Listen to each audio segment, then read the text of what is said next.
রিজিক বন্টিত, কেউ রিজিকের ভয়ে যে আমি ক্ষতিগ্রস্ত হয়ে যাব, সত্য জিনিসটা লুকিয়ে রাখবো, এটা নয়। সব রব্বে কারীম রাসূলের মাধ্যমে বলছেন আর রিজকু মাকসুম ওয়া মা মিন দাব্বাতিন ফিল আরদি ওয়া মা মিন দাব্বাতিন, যে এখানে যত পৃথিবীতে যত সৃষ্টিজীব রয়েছে এদের রিজিক স্বয়ং রব্বে কারীম নির্ধারণ করে রেখেছেন। কি করেছেন? নির্ধারণ করে রেখেছেন। কোনো টেনশন নেই, নো টেনশন, কোনো টেনশন থাকবে না, কোনো থাকবে না। অতএব সব ন্যায় নিষ্ঠার সাথে আমার জীবনটাকে পরিচালনা করতে হবে। আমরা ইনশাআল্লাহ প্রস্তুত আছি তো? ইনশাআল্লাহ। আমরা ঝগড়া ফাসাদ করব তো? ইনশাআল্লাহ ঝগড়া ফাসাদ করব না, ব্যবসাবাজি করব না, ধোঁকাবাজি করব না, অন্যের ক্ষতিগ্রস্ত করব না, কোনো অবস্থাতে না। এটা হলো মুসলমানের কাজ। আল মুমিনুনা কানাসাদিন ওয়াহিদিন ইনিশতাকা আইনুহু ইশতাকা কুল্লুহু ইনিশতাকা রাসুহু ইশতাকা কুল্লুহু। প্রত্যেকটা মুমিন এক একটা বডির না, তার চোখে যদি আঘাত করা হয় সারাটা শরীর প্রতিক্রিয়াশীল হয় কিনা ভাই বলেন? একজন মুসলমান এই পৃথিবীর বুকে তার যদি ক্ষতিগ্রস্ত করা হয় তাহলে সারা পৃথিবীর মুসলমানের ক্ষতিগ্রস্ত হয়। কথা কি ঠিক কিনা? এটা কার হাদিস? রাসূলের হাদিস। কার হাদিস? রাসূলের হাদিস। তার মাথায় যদি আঘাত করা হয় সারাটা শরীর প্রতিক্রিয়াশীল হয়। হয় কিনা ভাই? হয় কিনা?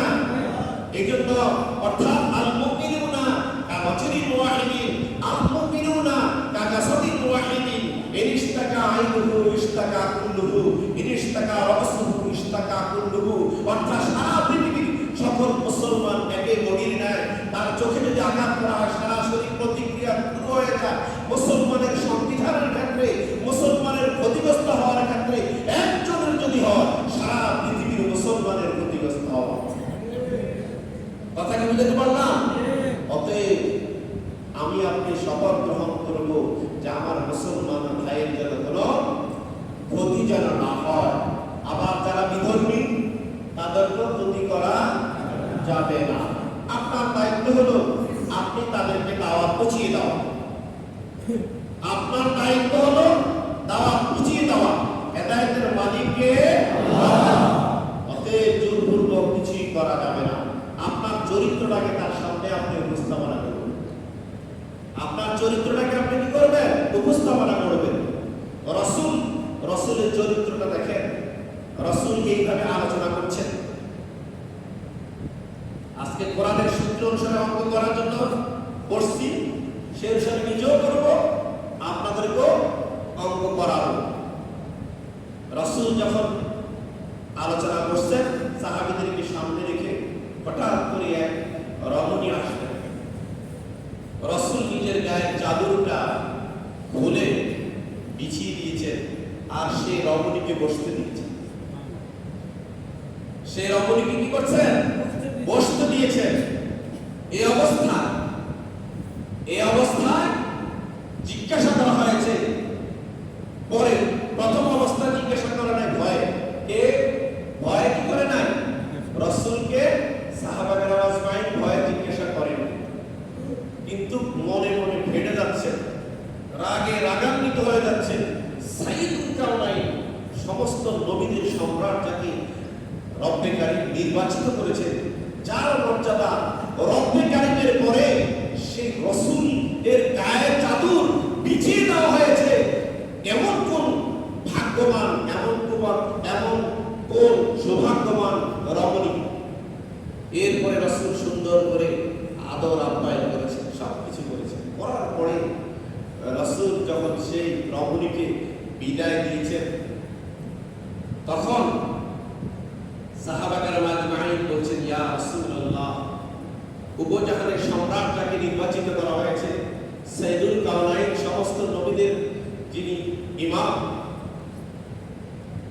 যার মর্যাদা রাসূল, আল্লাহর পরে যার মর্যাদা, সেই রাসূলের গায়ের চাদর বিছিয়ে দেওয়া হয়েছে, আহ্বান করা হয়েছে।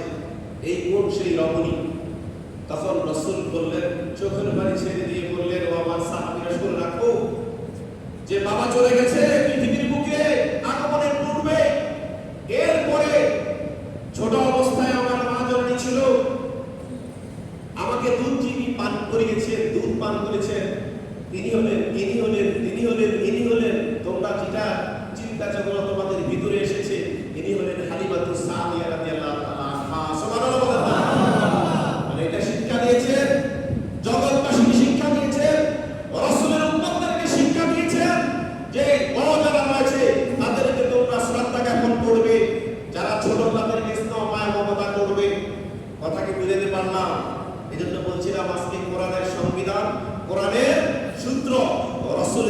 সূত্র দিয়ে আমরা চর্চা করব, যাতে করে আমার আপনার পদস্খলন যেন না ঘটে।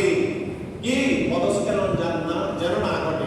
এই যে মনে করেন এসি সার্ভিসিং যদি করা হয় তখন আরো ভালো সার্ভিস দেয়। মোবাইল সার্ভিসিং যখন করা হয় আরো সার্ভিস দেয় কিনা ভাই বলেন? যেখানে কোরআনের চর্চা হবে, রাসূলের চর্চা হবে, রাসূলের হাদিসের চর্চা হবে, যেখানে কোরআনের সংবিধানের চর্চা হবে, রাসূলের হাদিসের চর্চা হবে, আমার ভিতরে আপনার ভিতরে কুপ্রবৃত্তির যে প্রবঞ্চনা, কুপ্রবৃত্তির যে ময়লা, কুপ্রবৃত্তির যে জল ধরেছে, সেই হৃদয় থেকে সে অন্তর থেকে এই কোরআন হাদিসের চর্চার মাধ্যমে সার্ভিসিং করার পরে আমার ভিতরে আপনার ভিতরে জাহান্নামের পরিবেশ থাকবে না। এর পরিবর্তে কি থাকবে? সেটা হলো জান্নাতুল ফেরদাউসের পরিবেশ হয়ে যাবে। সুবহানাল্লাহ। তারপর সোজা হয়ে যেতে হবে। আজকে ব্যাংকের ঘটনাটা বলতে হবে। ব্যাংক সাপের মধ্যে বন্ধুত্ব ছিল। এখন ব্যাংকে সাপে ব্যাংকে বলতেছে, ও ব্যাংক ভাই তুমি লাফিয়ে চলো কেন? এখন সাপও মজা করে বলতেছে, ও সাপ ভাই তুমি বাঁকা হয়ে চলো কেন? সোজা হয়ে চলতে পারো না। এখন সাপ তো মনে হয় এখন চলন মারে। যখন ব্যাগে সাপের অবস্থা দেখলো তখন কি করলো? সেই ব্যাগে আস্তে আস্তে তার কক্ষপথে চলে গেছে। হঠাৎ করে এরকম গুলিস্তানের মতন চৌরাস্তায় অনেক মানুষের ভিড়। এখন ব্যাগের বুঝতে পারছে কি এত মানুষের ভিড় কেন? তার কক্ষ থেকে সে লাফিয়ে কোথায় চলে গেল? ওই সেই ভিড়ের মধ্যে গিয়ে দেখতেছে ফাঁকের ভিতরে এক লাফ দিয়ে মাঝখানে যখন গিয়েছে তখন দেখতে পায় তার সেই বন্ধু সোজা হয়ে শুয়ে রয়েছে। সাপ ভাই সোজা হয়ে শুয়ে রয়েছে। এখন কানে বলতেছে, ও সাপ ভাই তুমি আমাকে লাফিয়ে কথা বলেছিলে। আমি যখন তোমাকে বলছিলাম তুমি সোজা হয়ে চলো না কেন, বাঁকা হয়ে চলো, বাঁকা হয়ে চলো কেন, সোজা হয়ে চলতে পারো না, তখন তুমি আমাকে ছোবল মারবে। কিন্তু আজকে তুমি এমন সোজা হয়েছো জনগণের ধোলাই খেয়ে তুমি সোজা হয়ে গেছো। ঠিক কোরআনের সূত্র অনুসারে অঙ্ক করার পরে, রাসূলের হাদিসের সূত্র অনুসারে অঙ্ক করার পরে, কোরআনের চর্চা করার পরেও, রাসূলের হাদিসের চর্চা করার পরেও যদি আমি আপনি সোজা না হই, যখন আমাকে কবরে রাখা হবে, তখন দুই দিকের মাটি আমাকে আপনাকে এমন ভাবে চাপা দিবে এবং বিষাক্ত বিচ্ছুগুলো ছোবল মারতে শুরু করবে। আর আগুন উপরে আগুন, নিচে আগুন, ডানে আগুন, বামে আগুন, জাহান্নামের দরজা খুলে দেওয়া হবে। আমি আপনি চিৎকার দিব, বাঁচাও বলে চিৎকার দিব। মুফতি সাহেবের কথা শুনবো, ইমাম সাহেবের কথা শুনবো, আল্লাহর ওলির কথা শুনবো। তখন আপনি চিৎকার দিবেন সোজা হয়ে চলার জন্য, তখন আপনি সোজা হতে পারবেন না। এজন্য মরার পূর্বে কোরআনের চর্চার মাধ্যমে, হাদিসের চর্চার মাধ্যমে, কোরআন অনুসারে নিজের জীবনটাকে পরিচালনা করার মাধ্যমে, হাদিস অনুসারে নিজের জীবনটাকে পরিচালনা করার মাধ্যমে সোজা হয়ে যখন আপনি কবরে যাবেন, তখন কি বলেছিলাম? সোজাসুজি জান্নাতুল ফেরদাউসের সোজাসুজি দরজাটা খুলে দেওয়া হবে। সুবহানাল্লাহ বলেন না? জান্নাতুল ফেরদাউসের পোশাকটা পরিয়ে দেওয়া হবে, জান্নাতুল ফেরদাউসের বিছানাটা বিছিয়ে দেওয়া হবে। সুবহানাল্লাহ। তাহলে সফল কি না ভাই? এজন্য মনে কেউ কিছু নেবেন না। আপনার কবরে আপনি যাবেন, আমার কবরে আমি যাব। আপনার জবাব আপনি দিবেন, আমার জবাব আমি দিব। অতএব মরার পূর্বে সাপের মতন সোজা হয়ে যেতে হবে। ঠিক করেন কথা, ঠিক কিনা? এই জন্য বলছি ভাই, আজকে কোরআনের চর্চা করব, রাসূলের হাদিসের চর্চা করব, নিজের জন্য, আপনার জন্য, আপনার পরিবারের জন্য, জগৎবাসীর সকলের জন্য। এই কোরআন কার? আল্লাহ। এটা কি শুধু এক গোষ্ঠীর জন্য না, জগৎবাসীর সকলের জন্য, জগৎবাসীর সকলের জন্য। অতএব আমার জীবনটা, আপনার জীবনটা সেইভাবে পরিচালনা করতে হবে। আরেকটা কথা বলি, আরেকটা উদাহরণ দিই। এটা সব জায়গায় উদাহরণটা দিই। কাতল আর কুঠির মধ্যে বন্ধুত্ব ছিল। কাতল আর কুঠির মধ্যে বন্ধুত্ব ছিল। এখন বর্ষিওয়ালা কি করলো? বর্ষিওয়ালা তার বর্ষির মধ্যে খাদ্য দিয়ে সে বর্ষি নিক্ষেপ করেছে।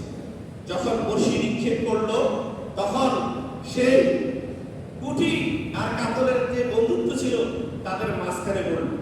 এখন কাতল বলতেছে, ও কুঠি ভাই, এটা কি? কয়টা খাদ্য, তাহলে এটা গ্রহণ করি। বলছে না না না, এটা গ্রহণ করা যাবে না। এরপরে বলা হয়েছে, তাহলে যদি গ্রহণ করি তাহলে কি হবে? উপরে চলে যেতে হবে। তারপরে কি হবে? এটাকে সুন্দর করে কুটবে, পিস করবে। তারপরে কি করবে?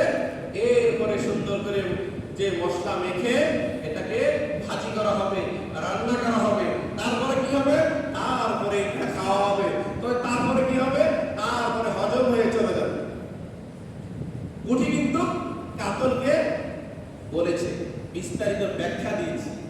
এই যে আমরা ব্যাখ্যা দিচ্ছি না, এটা এই পথ অবলম্বন করা যাবে না, এই পথ অবলম্বন করলে জান্নাত, এই পথ অবলম্বন করলে জাহান্নাম। বলি কিনা? এই বলি কিনা ভাই? এটা নিজের জন্য, সকলের জন্য। এই কথাগুলো সেট করতেছি, কিভাবে সেটিং দেব কুকুর সহকারে বলতেছি।